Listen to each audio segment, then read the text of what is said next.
آپ باقاعدہ کہتے ہیں نہیں یہ کام نہیں کر سکتا ہوں، یہ تو ناجائز ہے، یہ کام کر سکتا ہوں چونکہ یہ جائز ہے۔ جائز اور ناجائز یہ اسلام کی علامت ہے۔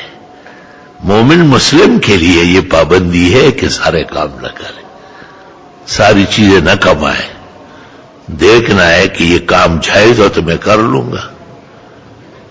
دیکھو تنخواہ کتنی تھوڑی ہوتی ہے اور رشوت کتنی بڑی ہوتی ہے، لیکن وہ حرام ناجائز۔ بخاری شریف میں عمر ابن عبدالعزیز کہتے ہیں کسی زمانے میں لوگ ہدایہ دیتے تھے اور اب تو ہدایہ نہیں ہے، وہ سارے رشوت ہوتی ہے۔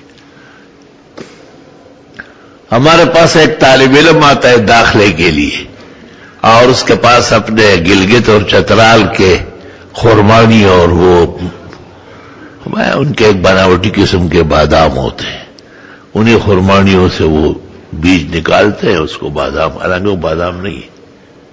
تو ہم ان کو کہتے ہیں کہ بے موقع داخلہ ہم نہیں کرتے، آپ دیر سے آئے، تو وہ فوراً کہتے ہیں اچھا جی، پہلے وہ اٹھا لیتے۔ تو دیکھو ہم کو اس مسلح پر محراب و منبر میں بھی بغیر رشوت کے نہیں چھوڑ رہے۔ وہ اس لیے لایا ہے کہ بے وقت آیا ہے، اس کو پتہ ہے داخلے کے دن مہینے گزر گئے ہیں، داخلہ ہوتا ہی نہیں، ادھر سے ناظم اعلیٰ ان کو بھگا چکے ہوتے ہیں، تو میرے پاس آ جاتے ہیں۔ بیجتا تو بادام روڑی نا میں ماتا بادام مرانا دستادا رشوت نخرو۔ اللہ اکبر۔ ایک آدمی نے مجھے گاڑی میں بٹھایا، اس زمانے میں ہم کو بڑی تکلیف رہتی تھی، اور خیر تکلیف تو اس لیے رہتی تھی کہ عادت تھی، بس ہماری تھی اور ہم بس والوں کے تھے۔ تو وہ نے مجھے کار میں بٹھایا، میرے پیچھے نماز بھی پڑھی۔ میں جب واٹر پمپ اترنا تھا تو اس نے مجھ سے کوئی مسئلہ پوچھا، میں نے جو جواب دیا وہ جواب اس کو پسند نہیں آیا، گاڑی ایک طرف کر کے مجھے کہا اتر جائے۔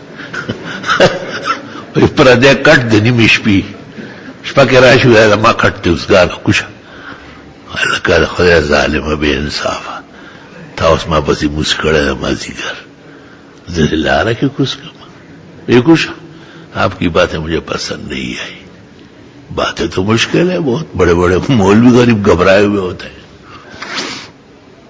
یہ دنیا کا دستور ہے، اغراض لوگوں پہ بہت زیادہ غالب آتے ہیں اور عجیب عجیب شکلیں دکھاتے، اس لیے عمر ابن عبدالعزیز نے کہا ہمارے قدیم زمانے میں جو ہدیہ اور گفٹ ہوتا تھا، سوغات اور ڈالئی بوا، وہ آج رشا ہے، رشوت ہے۔